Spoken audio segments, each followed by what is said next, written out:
I grew up in a home where whispers of deceit and heartbreak were as common as the morning sun. My dad's cheating wasn't some hushed-up secret, it was like a raw, open sore in our family.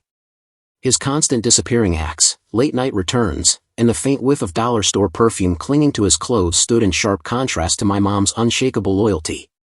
I used to wonder why she stuck around, why she put up with the shame. As a kid, I thought love was this sacred, unstoppable force, like something out of a fairy tale that could survive anything. But the fractures in their marriage showed me a colder truth: trust is brittle, and love can be twisted into a weapon. I swore I'd do things differently. When I met Ellie in high school, I saw in her the qualities I craved: compassion, fidelity, and a shared vision for life. We built our bond on what I believed was mutual honesty and respect. From the moment we said our vows, I pictured a future far removed from the turmoil of my childhood. I was hell-bent on giving her the steady life my parents never managed. But even the sturdiest foundation can crumble, and I'd soon find out that no amount of planning can shield you from life's wild storms. The night my wife Ellie chose to spend with another guy wasn't just another evening, it was the end of everything I thought I knew.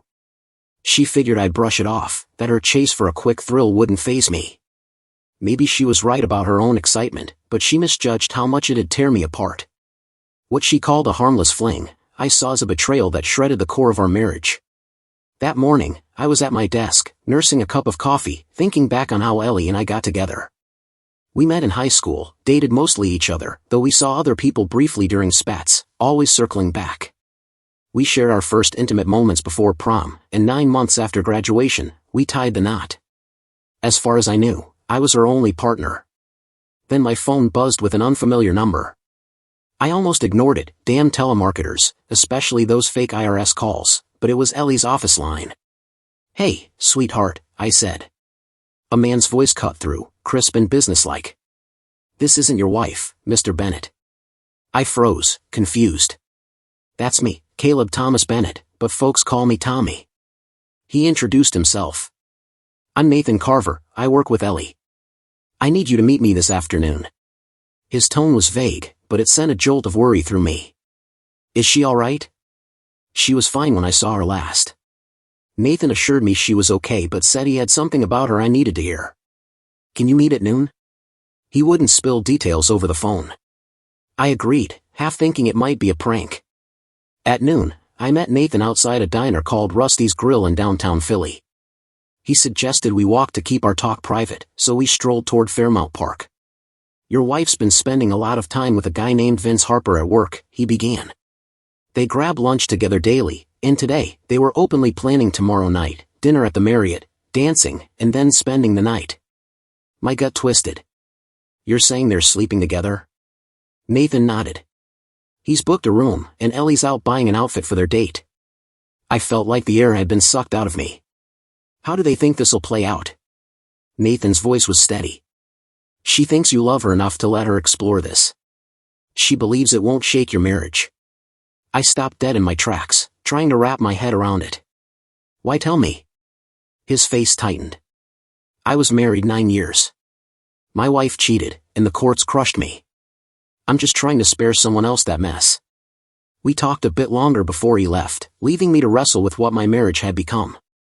If Nathan was right, it was over.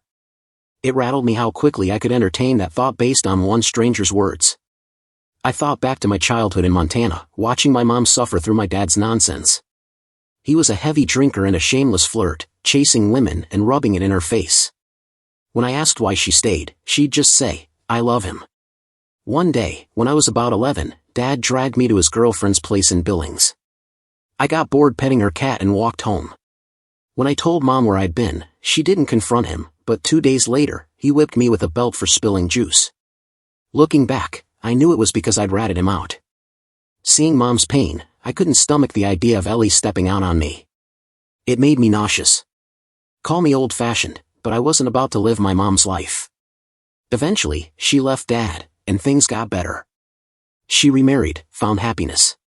Ellie and I live in a house owned by my mom and stepdad in Alamance County, so I was stuck wondering, confront Ellie or let it slide? As a salesman, I knew waiting for deals to come to me was a losing game. You've got to act.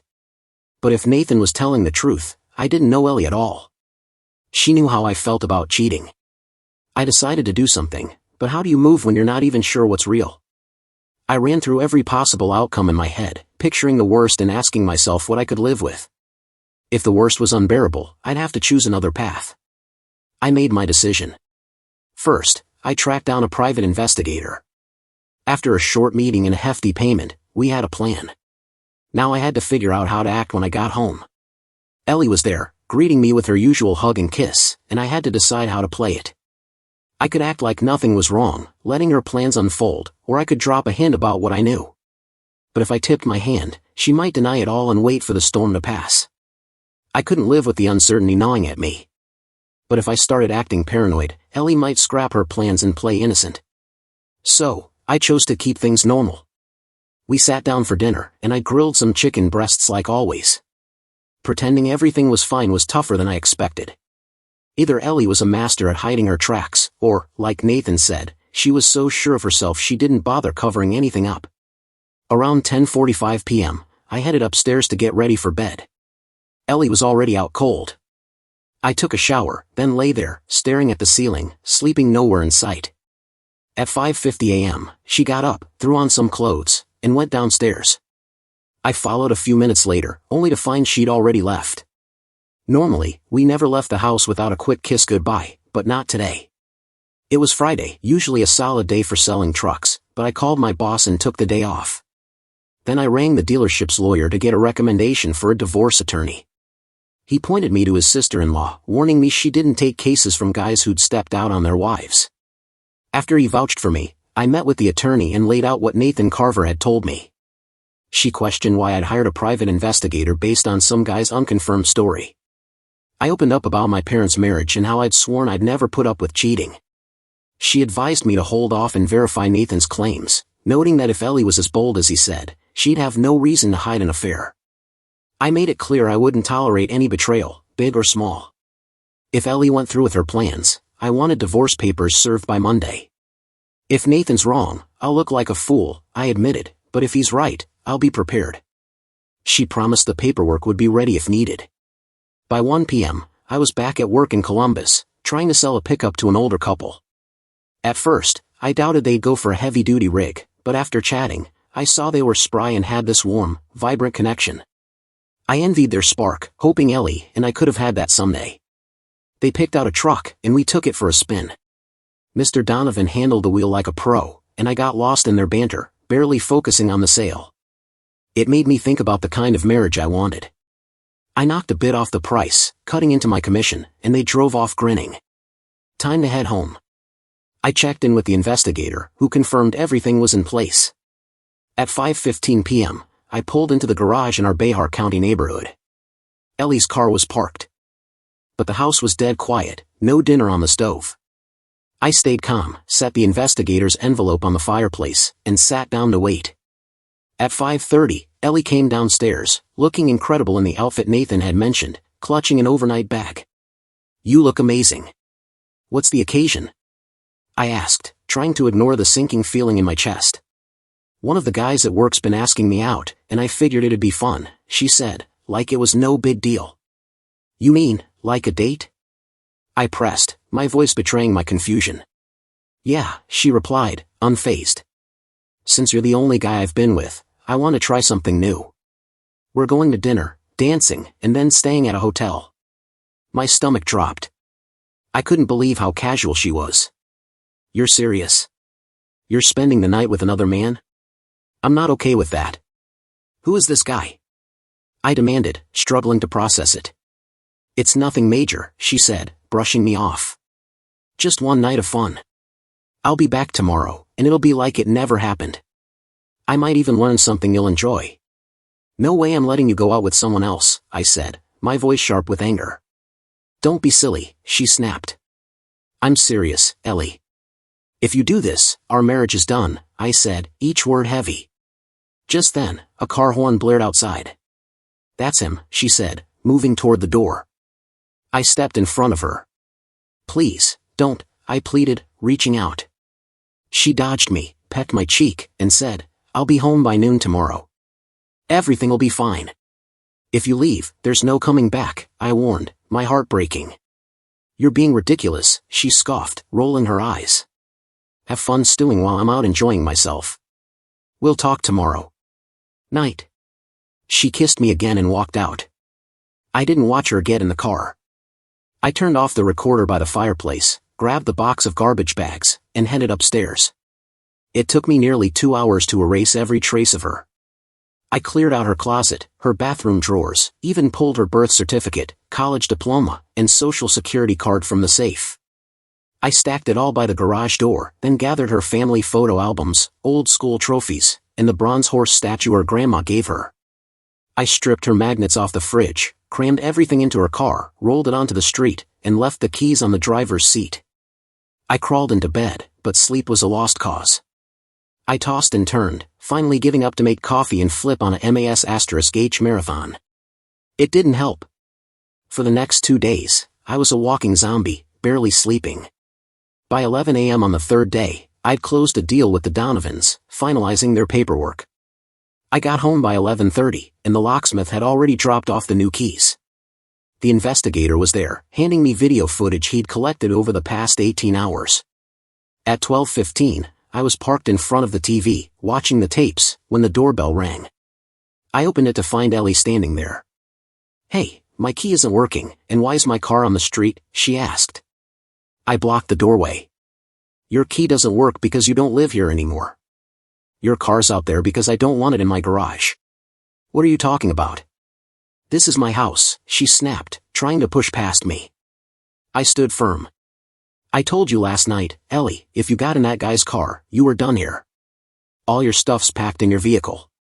Her jaw dropped, shock written all over her face. "You can't mean that," she stammered. It was just, I didn't let her finish. I shut the door hard, cutting her off.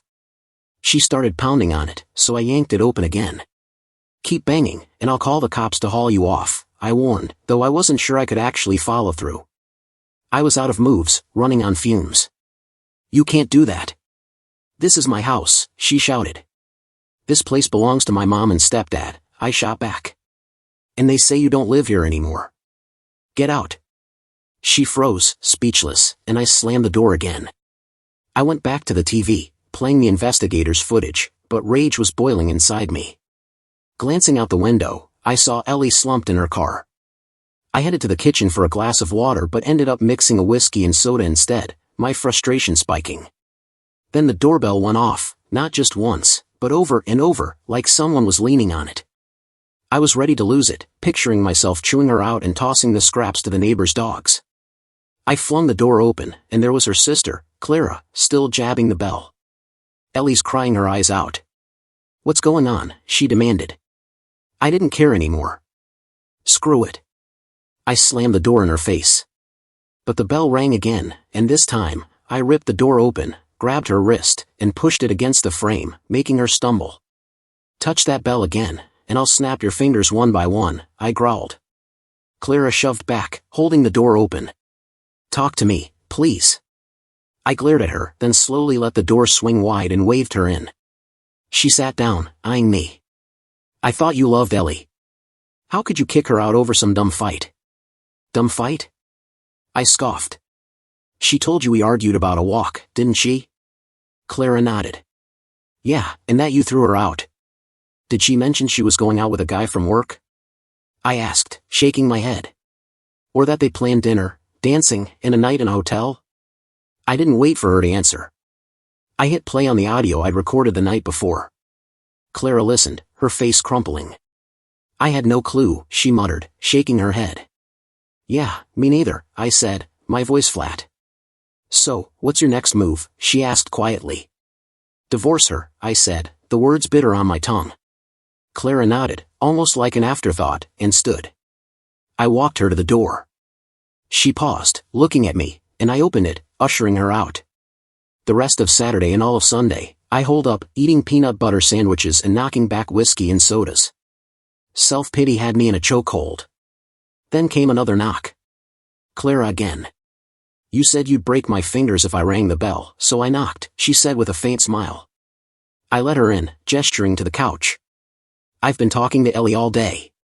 What you said checks out. So, what's her story?" I asked. Clara sighed. "She says nothing happened. It was a mess. They went to the hotel, drank too much, passed out. She woke up, realized her mistake, and made him drive her home. That's convenient, I muttered, not buying a word. You believe her, don't you? Clara asked. I shook my head. I believe she and this guy spent weeks planning it. They hung out, talked, got close. He knows more about my marriage than I do. They meant to cheat, and whether it happened or not, that's betrayal. Clara went quiet. You don't believe her, she said finally. Nope, I replied, stone cold. You won't forgive her, she pressed. Not in a million years, I said. At the door, she paused. When this is over, can we stay friends? I took a deep breath. Ellie and I are getting divorced. If she fights it, it'll get nasty. By the end, you probably won't want anything to do with me. She gave a small smile. Maybe. I think I'll miss you. She touched my cheek, kissed the other softly, and left, closing the door behind her. Since Saturday, I've kept my phone off most of the time. Ellie tried calling nonstop but eventually stopped. I got through to her dad, who argued that since nothing physical happened with Vince, it wasn't a big deal and I should let it go. I laid it out for him like I did for Clara. After our talk, he got that divorce was coming and sighed before hanging up. On Monday, I called my attorney in Columbus and filled her in on the weekend. I told her to serve Ellie with divorce papers that day. She promised it'd be handled by evening. The rest of the day was a blur, I barely registered anything. Around 4 p.m., my phone lit up with Ellie's office number. I picked it up. Hello? Good afternoon, Mr. Bennett, Nathan Carver said. Thought you'd want to know, things got wild here today. Oh yeah? I asked, curious. Your wife got served with the summons. She read the papers, fainted, and an ambulance took her to the hospital. When the paramedics left, Vince Harper grabbed the papers, skimmed them, and nearly keeled over himself. Despite the mess, I couldn't help but find it grimly funny. I had zero sympathy for either of them. Keep me posted, I told Nathan before hanging up. A minute later, my phone rang again. Clara. Ellie's in the hospital, she said. So I heard, I replied, my voice icy. I thought you'd want to know, she added. Didn't ask, I snapped, sharper than I meant. Are you really this cold? Clara asked. Your sister made me this way, I said. I warned you this would get ugly. This is just the start. The weeks that followed unfolded about as I expected. Ellie kept trying to get through to me, blowing out my phone, but I ignored every call. Her folks begged me to hear her out, but I wasn't having it. My mom spent hours trying to lift my spirits, but I brushed her off, saying I was fine, even though she saw right through me. Nathan Carver called every day, and I looked forward to those updates. He was my only window into what was happening with Vince Harper. Ellie still showed up at her office in Columbus, but she just sat there, only talking to her lawyer. She and Vince barely exchanged words, at least not where anyone could see. As for me, I was just treading water. Our lawyers arranged a meeting, me, my attorney, Ellie, her lawyer, and, to my surprise, Clara. Ellie looked rough, thinner, worn out. I was caught off guard when I saw Clara there. You okay being here? I asked her, raising an eyebrow. I'm here for Ellie, she said firmly. That's not what I asked, I replied, holding her gaze, but fine, stay. We all sat down at the conference table. Ellie's lawyer kicked things off. Mrs. Bennett denies any infidelity and requests the divorce petition be dropped so they can work on their marriage. She's open to counseling. My lawyer and I shared a quick look before he spoke up. If there was no cheating, can Mrs. Bennett explain what she was doing that night? All eyes turned to Ellie. I'm happy to clarify, she said, cool as ice. A friend picked me up. Does this friend have a name? My lawyer pressed. Sure, but it's not relevant, she said, echoing what Clara had told me. We had dinner, drank some wine, had too much, passed out, and I came home to find myself locked out. It was a misunderstanding. She sighed, all dramatic. I messed up. I love my husband and want him to forgive me. I glanced at Clara, who nodded like she was buying it. My lawyer, who'd been quiet, chimed in. So, assuming your story's true, was there any touching, anything that wouldn't pass the husband test? Absolutely not, Ellie said, unwavering. Clara nodded again. My lawyer looked at me. I gave him a nod, grabbed the remote, and hit play.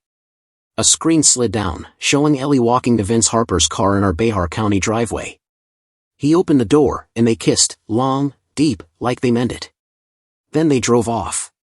I paused the video. Lie number 1, I said, scanning the room. Ellie went white as a sheet, and Clara just stared at her sister.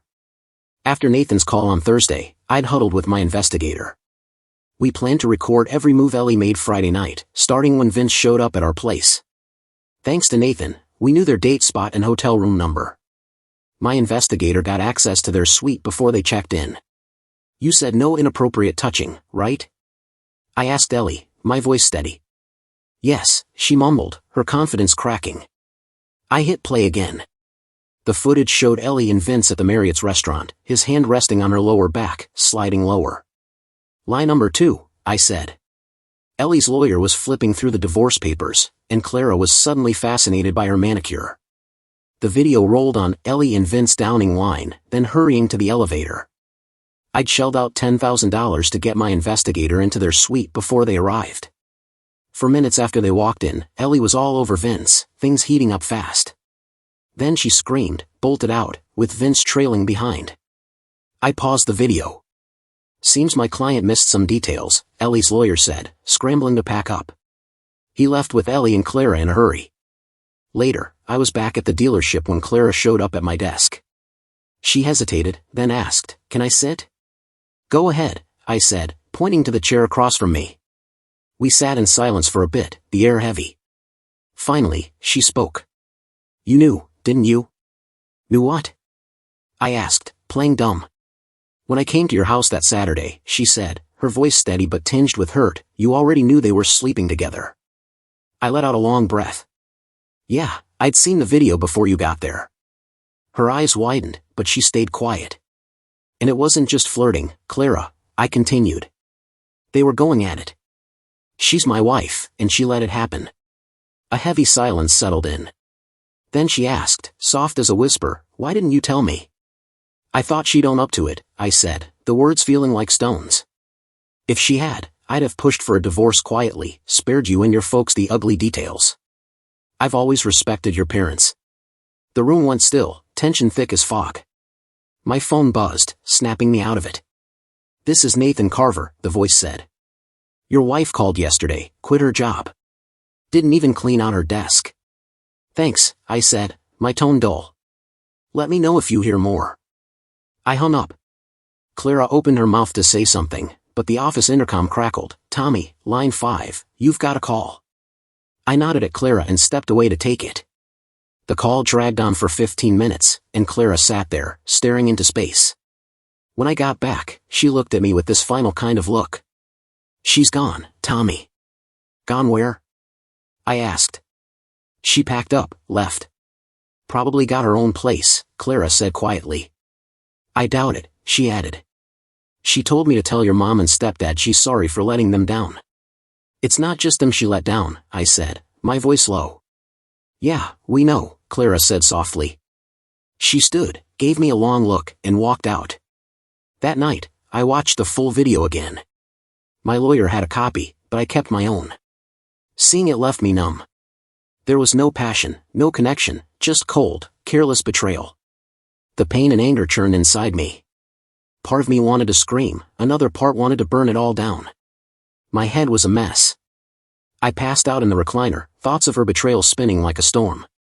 Over the next few weeks, my lawyer tried to set up another meeting with Ellie and her attorney, but they couldn't track her down. A month went by, then another. I checked in with Clara and her parents, nobody had heard from Ellie. I thought about hiring a private tracker, but my lawyer warned me off it, saying it might complicate things. I cut off all the credit cards and pulled half the cash from our accounts. Bank records showed Ellie hadn't touched what was left.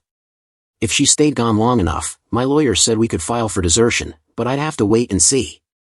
Then my phone buzzed. "Caleb Bennett," I answered. "Morning, Mr. Bennett, it's Nathan Carver." "Remember me?" "Of course, Nathan, what's up?" I said, leaning forward in my chair. "Not much," he replied. "Just wanted to catch you up on my situation." "You recall my divorce?" "Yeah," I said. Your ex was shacked up with her new guy. Exactly, Nathan confirmed. Turns out, he's a crook. Talked her into stealing from her company. Now they're both locked up. I let out a dry laugh. Serves him right. You still at the same place? Yup, I said. That's why I'm calling, he went on. Since your wife split, things have been calm. Vince Harper's been laying low, but lately, his phone calls have been interesting. Interesting how? I asked, my curiosity piqued. He was talking to your wife today, Nathan said. I frowned. How do you know? Heard him say, I miss you too, Ellie, Nathan explained. He left his phone on his desk, so I snagged it and jotted down her number. Nice move, Nathan, I said, impressed. Thanks, he replied. Let me know if you hear more. I passed the number to my attorney and decided to make a call. The phone rang, and someone picked up. Hello? Hey, Clara, it's Caleb, I said. What do you want? She asked, her voice cold. Does anyone in your family know someone in Arizona? I asked. Why? She shot back, wary. Because I think Ellie's there, I said. I need her to sign divorce papers. Why do you care? Clara snapped. I'm done, Clara. My lawyer's handling it, but it'd save time if I knew where she was. She sighed, almost reluctant. She's in Tucson. Why didn't you tell me sooner? I pressed. Over the next few days, Clara gave me Ellie's address and confirmed she knew the divorce papers were ready. I handed the address to my attorney, who sent the papers right away. Clara and I planned to grab dinner and watch the investigator's video at my place, but she made it clear she wasn't out for revenge and wouldn't cross any lines with her sister's husband. Thursday morning, Nathan called again. Hey, Mr. Bennett, quick update. Vince Harper quit today. No warning, just cleared out and left. Told someone he's headed to Arizona. That's something, I said. Thanks, Nathan. How's your situation? My ex confessed to the theft, pled guilty, he said. She'll get off light, but her boyfriend's facing hard time. I chuckled, and we talked a bit more before I hung up. I immediately dialed Clara. How long have you known Vince Harper was moving to Arizona? I asked. There was a long pause. Clara, how long? I pushed. A few days, she admitted. How many times have they seen each other since she moved in with him? I pressed. 4, she said. She visited him twice, and he went to her twice. 4 times? I couldn't believe it. You knew she was still seeing him, and you were fine with that after everything? She's my sister, Caleb, Clara said quietly. I hung up. Moments later, she called back, but I ignored it. I sat at my desk in the Columbus dealership, staring at nothing, then wandered over to the service bay to chat with the mechanics. One of them, my buddy Hank, was a retired Marine who'd lost part of his arm in Iraq. He got what I was going through. We sat outside, and I filled him in. I could make sure they don't make it to Arizona, he said, half serious. Nah, I replied. They're not worth jail time. I just want her out of my life. I can arrange that too, he joked. I laughed. Living with myself is punishment enough. We talked until the intercom blared, Tommy, line 4. Back at my desk, I picked up. Caleb Bennett. Caleb, please don't hang up. I slammed the phone down, walked to the front desk, and told the receptionist, no more calls today. I'm heading home. When I pulled into my street in Behar County, I spotted Clara's car parked out front. I eased into the driveway, and by the time I hit the garage, she was knocking at the front door, smart enough to avoid the doorbell after my threat. I went in through the garage, headed to the kitchen, and ignored her knocking. But she kept at it, so I finally opened the door. You're not welcome here, I said, my voice flat. Listen, she started. I closed the door gently, no slam this time. I warmed up some lasagna, ate, and went to my room, crashing by 10 p.m. The next morning, as I got ready for work, I saw Clara waiting outside the dealership. She probably thought I wouldn't make a scene at work. She was wrong. As I tried to walk past, she grabbed my arm. Damn it, Caleb, listen. I pulled away. You've got nothing I want. You let her play me while she was running back to that idiot, over and over, and you kept it from me. All 3 of you can burn. It was a while before I saw Clara again, but she stayed in touch with my mom. By then, the whole dealership knew my business, making for a rough day. I hung around, trying to plan my next step, then went home. Later, my mom called, inviting me over for dinner. I went, and she made tacos. We ate, but things took a turn when she said, "I talked to Clara today. Mom, if you bring up that family again, I'm out," I warned. "Caleb, listen, there's something you don't know," she said, her voice heavy. "I know all I need to. Ellie cheated, and I'm divorcing her," I said, fighting to keep my cool. "Good, but what about the baby?" she asked softly. I shot up from the table, stunned. "What?" "I talked to her. She's pregnant," Mom said. "And you didn't tell me?" I asked, my voice breaking. "She asked us not to," Mom said. "So you listened to her and ignored your own son?" I snapped, hurt and pissed. "We thought you might need time to forgive her." Her voice carried a hint of shame. "Forgive her, Caleb. Things are different now. People are more open to exploring." I couldn't hold it in anymore. "Are you kidding me? Have you forgotten what it was like living with Dad's cheating?" My anger spilled over, raw and unchecked. I stormed out of my mom's place, wondering if I'd slipped into some bizarro world. My mom had endured years of pain from my dad's affairs, and now she was telling me it was fine for Ellie to do the same? I loved her, but her cluelessness was unreal, like she'd buy a set of encyclopedias from a door-to-door salesman in the age of Google. I drove past my house in Behar County and ended up at the dealership in Columbus. I had my keys, so I let myself in, found the break room, and crashed on the couch. I tossed and turned until almost 4 a.m., finally dozing off. When I woke up at 10 a.m., my boss had taped a sign on the door telling folks to let me sleep. My back was killing me from the lumpy couch, and I needed a shower bad, but one of the sales guys said the boss wanted to see me. I dragged myself to his office. "Caleb," he said, looking up from his desk, "you need a break, and I can make it happen. Remember the Donovans, the couple you sold that red truck to?" "Yeah," I said. "Well, last week, Mr. Donovan had a stroke in Calgary. He's stable now, but they need someone to drive their RV back. They asked for you." "Sounds good," I said, feeling a weight lift. "When can I go?" "Tomorrow," he replied. "Marge will book your flight. Use the company card for expenses." "Awesome. How long should I take?" "4 days for the trip back," he said. "But take 10. The Donovans aren't in a hurry, and we don't need you back right away.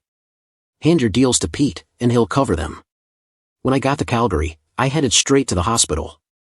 Mr. Donovan was hooked up to monitors and tubes, looking rough, while Mrs. Donovan fussed over him, adjusting his pillows as he muttered complaints. Their love was plain as day, and it brought a small smile to my face. "Mrs. Donovan, good to see you," I said. "Hey, Tommy, how was the flight?" she asked. "Smooth," I replied. "Now, hush, Walter, you heard the doctor," she teased her husband, winking at me. "I can boss him around, and he can't argue, doctor's orders." We chatted while Walter dozed off and on, only to be woken by nurses checking his vitals or tweaking his meds. Mrs. Donovan explained their RV was parked nearby. Their grandkids had been with them, but their grandson had already flown home. Their granddaughter was sticking around to ride back with me once Walter was released. Just then, the granddaughter walked in, hauling 2 duffel bags for her grandparents. She was about my age, good-looking, but gave me a vibe like I was invisible. After a quick word with her grandma, Mrs. Donovan turned to me. "Lila's been driving our car the past week. She'll take you to the RV to get it ready." Lila didn't look happy about it. "Lila, enough," Mrs. Donovan said. "You'll be fine." She lowered her voice. "She doesn't want to leave us, thinks she should stay." Then she added, "Your boss mentioned you might need extra time. He suggested swinging through Glacier National Park. We promised Lila we'd do that on the way back." "I'll see what I can swing," I said. As we left, Mrs. Donovan handed me a letter authorizing me to take the RV across the border and pecked my cheek. "Thanks for helping. Be safe." Lila and I drove to the RV park in silence. She barely grunted when I tried to talk, shutting me down cold. When we got to the RV, she stormed inside, snatching the car keys. I asked for them, and she chucked them at me, nearly hitting my face. "What's your deal?" I muttered, picking them up, fed up.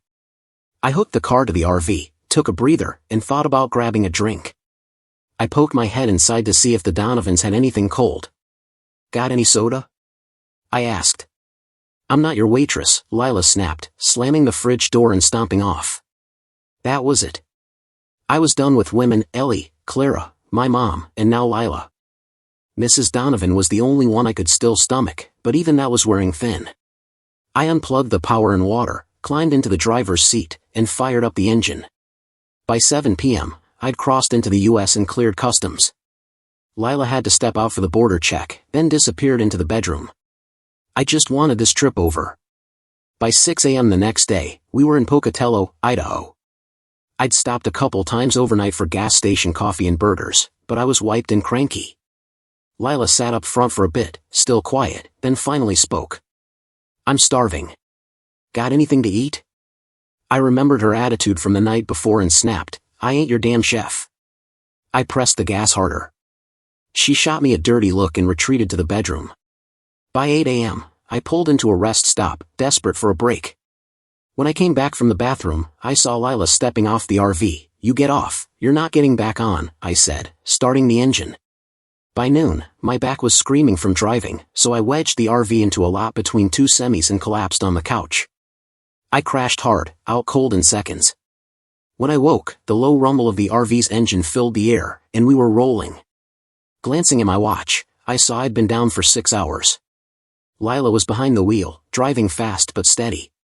After watching her for a bit, I could tell she knew her stuff. Her grandpa must have taught her well. I brewed some coffee and slid into the passenger seat. We rode in silence for a couple of hours, but I started worrying about the tank. We'd been driving for nearly 24 hours, averaging 55 miles per hour, covering about 1,300 miles at 7 miles per gallon. We were running on fumes. "Hey, we need to stop for gas," I said. No response. "Lila, we're almost out," I tried again. She snapped, "I handled it while you were passed out." Surprised, I shuffled back to the couch and dozed off again. I never saw her eat, drink, or take a break the whole trip, but somehow, she kept everything together while I slept. 3 hours later, we pulled into a truck stop in Amarillo, Texas. It was after 11 p.m. I threw together some turkey sandwiches, grabbed a coffee, and took the wheel, aiming for San Antonio. I drove through the night, stopping once for a quick bathroom break and some chips. By 7 a.m., I rolled into the dealership in San Antonio. I was beat, so I headed to the restroom downstairs. It had been less than 36 hours since we cleared customs, but it felt like a week. As I came out, I caught sight of the Donovan's car peeling out. Lila's window was down, and she flipped me off. I returned the gesture, then made coffee in the break room and crashed on the couch again. I didn't move until 2 p.m. When I woke, there was a note from my boss saying he needed to talk. I dragged myself to his office and knocked. "You're hogging the break room," he said with a half smile. "Mrs. Donovan called, wanted to know how you survived driving with her granddaughter." I raised an eyebrow. "What's that mean?" He shrugged. Lila was a handful the whole trip. The Donovans didn't want her around, and their grandson bailed because he couldn't deal with her. "Mrs. Donovan's impressed you didn't lose it." I smirked. "Trust me, I thought about it." He laughed. "They're just glad you got back safe. Mr. Donovan's getting out of the hospital soon, and they want us to service the RV. They're even thinking about upgrading." "That's cool," I said. "I figured they'd sell it." "No way," he said. "Now go home and rest. The break room needs a break from you." After just 3 days, it felt like I'd been gone a month. I showered, shaved, and slept for nearly 24 hours straight. When I finally got up, I realized I hadn't checked my phone the whole trip. I rummaged through my travel clothes, but it was gone. I called my boss. "Hey, can you check the break room or the RV for my phone? I think I lost it." He called back minutes later, no dice. "Damn," I muttered. How many client calls did I miss? I headed to the dealership, caught up on a few customer messages, and was grabbing coffee by noon when I saw Lila walk into the break room. I ducked into the staff lounge and waited. 10 minutes later, the intercom crackled. "Tommy, report to the office." I sipped my coffee slow, taking my time. My boss greeted me and said Lila Donovan was there to return my phone, which I'd left in her grandparents' car. As he spoke, his phone rang, and he stepped out to take the call. I nodded at Lila and followed her into the showroom. She held out my phone, but I didn't grab it right away. She set it on a nearby table. "Am I really that bad?" she asked. "Yup," I said, flat. She walked off without another word. Back at my desk, I was sorting through my thoughts when a loud crash outside snapped me out of it. I ran out and saw a two-car wreck. One of them was Lila's. She was hurt but not critical. As the medics worked on her, she looked up at me and gave a weak smile. "Always catching me at my finest," she said, then passed out. The EMTs took her to the hospital. I called the Donovans to let them know, assuring them Lila was okay. Mr. Donovan's voice was ice. "Broken arm? Too bad it wasn't her neck." Mrs. Donovan asked me to call Lila's parents, which I did later. Checking my phone, I found 48 messages, mostly from my mom, Clara, clients, and one from Nathan Carver. I set up meetings with the clients and ignored the rest.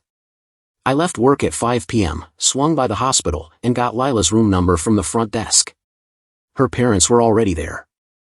Her mom introduced me to Carl and Brenda Donovan. They were warm, but her dad chuckled, "Lila won't shut up about that road trip." I bet, I thought, remembering how insufferable she was.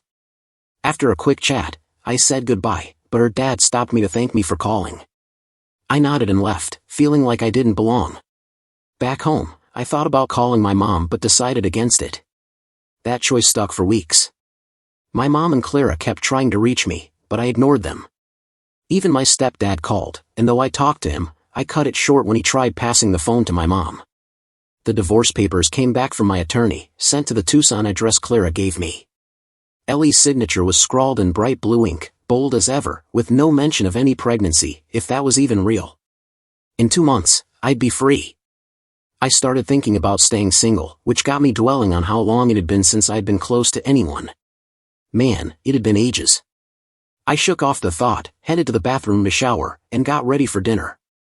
Just as I pulled on my jeans, the doorbell rang. I opened the door. "Hey, who's this?" I said.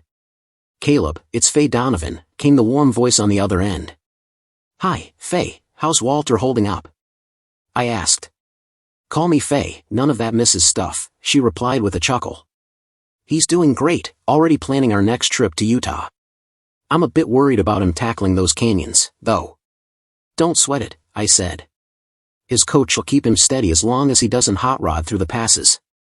"That's what he keeps telling me," she said, laughing. "He's been reading up on canyon driving like it's his job." I grinned. "Might need to slip you some chamomile tea before you go." Her laugh was infectious, and I could feel her smile through the phone. I liked Walter and Faye, they were solid, the kind of couple you root for. "Anyway," she went on, "we're throwing a cookout this Friday at 6 o'clock to celebrate Walter's recovery. Bring your wife, we'd love to meet her." I froze, realizing I'd never told them about my mess of a personal life. Lila probably hadn't either, they had no clue I was inches from a divorce. "Thanks, Faye," I said, pulling it together. "I'd love to come." I hung up, my mind spinning. Work was a high that week. I sold 3 trucks, including a fancy rig that once belonged to a rock star. My commission was fat, and I was riding high. Friday at 6 p.m., I pulled up to the Donovan's sprawling place in Behar County. The house was something else, with a garage big enough for the RV I'd driven back from Calgary. A valet took my keys, which felt weird, but I rolled with it. Inside, about 60 people were mingling. Faye greeted me with a big hug and asked, "Where's your wife?" I took a breath. "I'm in the middle of a divorce." She stepped back, eyes wide. "Your wife's a fool," she said, then looped her arm through mine, pulling me into the crowd. "Let me introduce you to some nice gals," she said. I knew I was out of place and planned to make it quick. While scarfing down ribs and a soda, I spotted Lila dodging some guy across the yard. I hadn't expected her here, but I should have. Before I could slip away, she grabbed my hand. "Come on, Tommy," she said, dragging me into the house toward a study. "Yeah, a study." Inside, she looked rattled. "This guy's a jerk. Says I've got issues and need help." I started for the door. "Where you going?" she called. "I'm out," I said, not slowing down. "Before you kick me out?" she asked, almost desperate. I turned slightly. Because I agree with him. He shouldn't have said it in front of everyone, she snapped, her voice tight. Somebody had to, I shot back. The only nice thing you ever said to me was when you were laid out in the street after that wreck. She sank into a chair, and I stood there, not looking at her. How's the arm? I asked, trying to cut the tension. Itches like crazy, she muttered, pulling a plastic scratcher from her cast. I've got to use this thing to get at it. I'm leaving, I said, heading out. Tommy, she called softly. Yeah? I glanced back. If I swear to act right, will you grab dinner with me? She asked, her voice small. I paused. Lila, I'm getting divorced. I don't need more drama, and I'd probably make things worse. Dinner's a bad idea.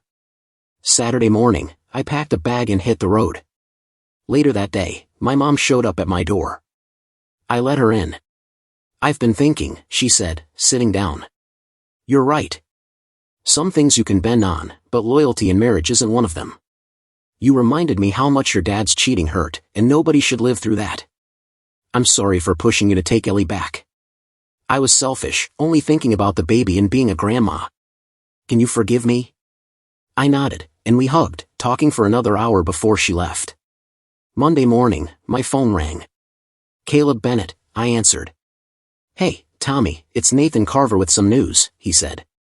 What's up? I asked. Vince Harper called, begging for his job back. They told him no. I laughed. Thought you'd get a kick out of that, he said. Thanks, Nathan, I replied, hanging up, realizing we were on a first-name basis now.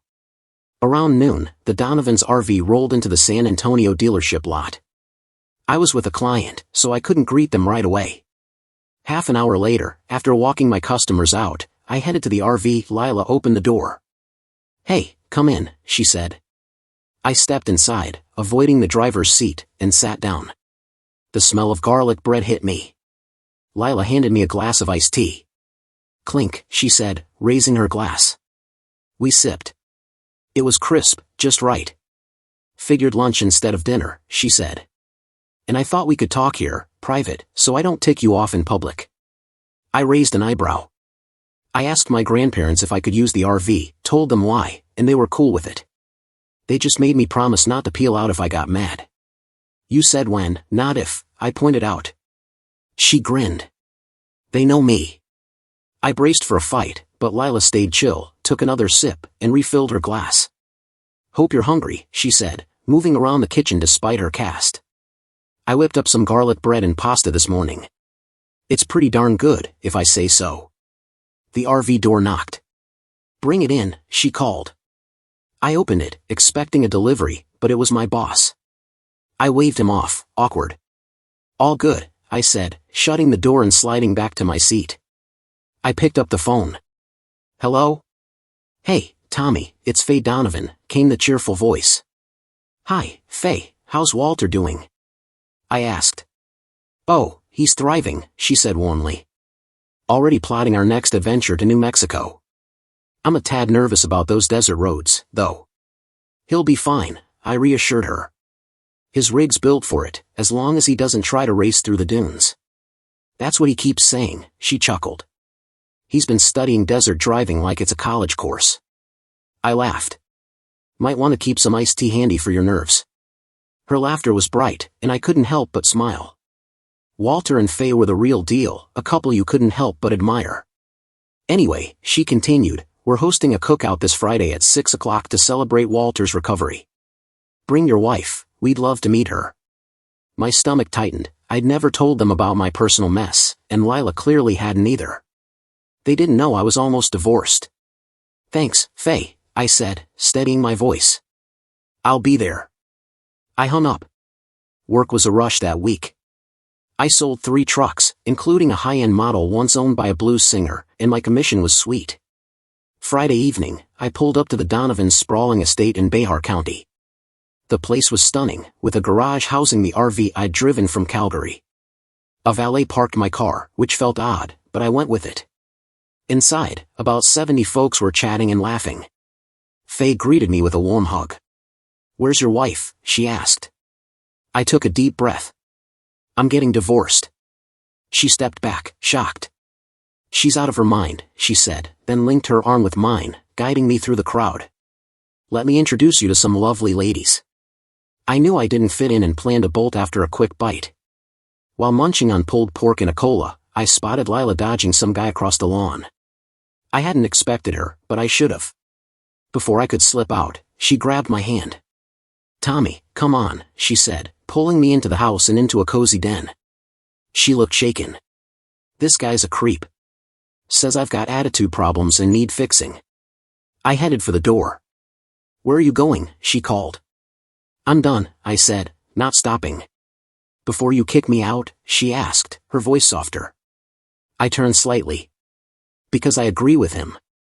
He didn't need to call me out in front of everyone, she snapped, frustrated. Someone had to, I shot back. The only time you were decent to me was when you were sprawled out after that crash. She slumped onto a couch, and I stood there, avoiding her eyes. How's the arm? I asked, trying to ease the tension. Itches like nobody's business, she grumbled, pulling a scratcher from her cast. I've got to use this to get some relief. I'm out of here, I said, moving to leave. Tommy, she said quietly. Yeah? I glanced back. If I promise to chill out, will you have dinner with me? I hesitated. Lila, I'm in the middle of a divorce. I don't need more chaos, and I'd probably screw it up. Dinner's not happening. Lila moved with ease in the RV's tiny kitchen, clearly in her element. I grinned, but I knew one of us would likely get under the other's skin eventually. She waved me to the small dining table, and I sat. The RV was compact, but the living area expanded with clever pull-outs. We ate, talked, and polished off a pitcher of iced tea, somehow not stepping on each other's toes. After a couple of hours, I stood to head back to work. Thanks, Lila, that was a nice surprise. The food was awesome, I said. My pleasure, she replied, walking me to the door. As I stepped out, she leaned in and kissed me softly. We both froze, surprised. Is dinner still a no-go? She asked, a playful glint in her eyes. How about tonight, 7 o'clock? She gave me her address, and I started to leave, but we kissed again. It took me 10 minutes to finally peel myself away. As I stepped off the RV, I caught 6 faces, including my bosses, peering at me through the showroom window. When they saw me, they scattered, except my boss, who held the door open.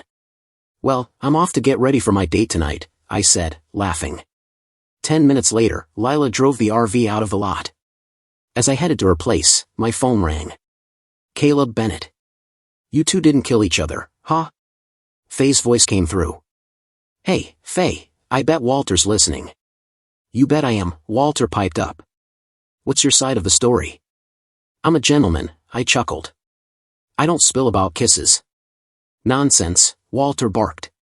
Hush, Walter, Faye scolded. Tommy, when Lila asked to borrow the RV, she was nervous but finally admitted it was to cook you pasta. I didn't even know she could cook. She blushed when she told me. Pasta, huh? I asked. Yup, Faye said. Lila's tough as nails, but she's got a good heart. She's been hurt plenty and uses that attitude like a shield. Just don't break her, okay? Got it, I said, though I thought Walter was being a bit dramatic. Treat her right, he added. I will, I said, hanging up. Before I could catch my breath, my phone rang again. Tommy, it's Clara, came the voice. Anger hit me like a wave, but I forced it down. What's up, Clara? Just wanted you to know, she said, her voice strained. Ellie kicked Vince out, but he came back today and roughed her up. She's in the hospital, Tommy. Broken jaw, ICU. Vince is in jail. My chest tightened. What about the baby? I asked, barely steady. She made it up, Clara said, flat. There's no baby. And honestly, I'm done with her. She's still my wife until the divorce goes through, I said. She stopped being your wife when she signed those papers, Clara snapped. Goodbye. We pulled into Lila's gated community in San Antonio. The guard looked shocked when I said I was visiting her, chuckling as he called to confirm. Good luck, he said, opening the gate. At dinner, I learned Lila was all about ribeye, medium rare, with a loaded baked potato. I was impressed watching her slice the steak despite her cast. She ate half, then sipped her drink, and the waiter offered to box the rest. Didn't know you did doggy bags here, I teased. First time for everything, he grinned. As we left, the same guard was at the gate, his face less amused now. I glanced at Lila. I don't date much, she said with a smirk. He's not used to me coming back in the same car I left in. Usually, I grab a rideshare. At her place, she invited me in. What's your drink, she asked. Whiskey and soda, I said. We sat quietly for a bit, then she leaned in. I got the hint, and we spent the night together, the moment feeling natural but unspoken. The next morning, I called my boss. Not coming in today, I said. Why's that, he asked. Still on my date from last night, I replied. He laughed. The days after felt calm, like the chaos of my life had finally settled. The weight of my choice to move on was heavy but grounding. I was done chasing ghosts or begging for closure from people who'd shattered my trust. Lila and I kept seeing each other. Her rough edges smoothed out over time, revealing a sharp wit and depth that matched her fire. Our differences sparked lively debates, but they pushed us to grow, not fight. She challenged me in ways I didn't expect, and I found myself, slowly, letting hope creep back in. Ellie faded from my life like a storm that had finally blown over. Clara sent updates, but they felt like news from another world, not my own. I wasn't angry anymore, just oddly grateful for the hard lessons that brought me here. Work at the dealership was booming. The Donovans became regulars, their zest for life a reminder of what a real partnership could be. They often invited me and Lila over for meals, always cheering us on. At one dinner, Faye leaned in and whispered, "You've been through hell, Tommy. Let yourself be happy." I still thought about my mom. We'd patched things up, but her mentions of Ellie or the past still stung. I'd learned to draw lines, choosing who and what I let into my world. One evening, after a long day at the dealership, I pulled up to Lila's place. She'd invited me over for garlic bread and pasta. Stepping into the RV, I was hit with the warm scent of herbs and sauce. Her cast was finally off, and she raised a glass of iced tea. "To start fresh," she said softly. I clinked my glass against hers, the burden of the past easing with every sip. I didn't know what lay ahead, but for the first time in years, I wasn't scared to find out.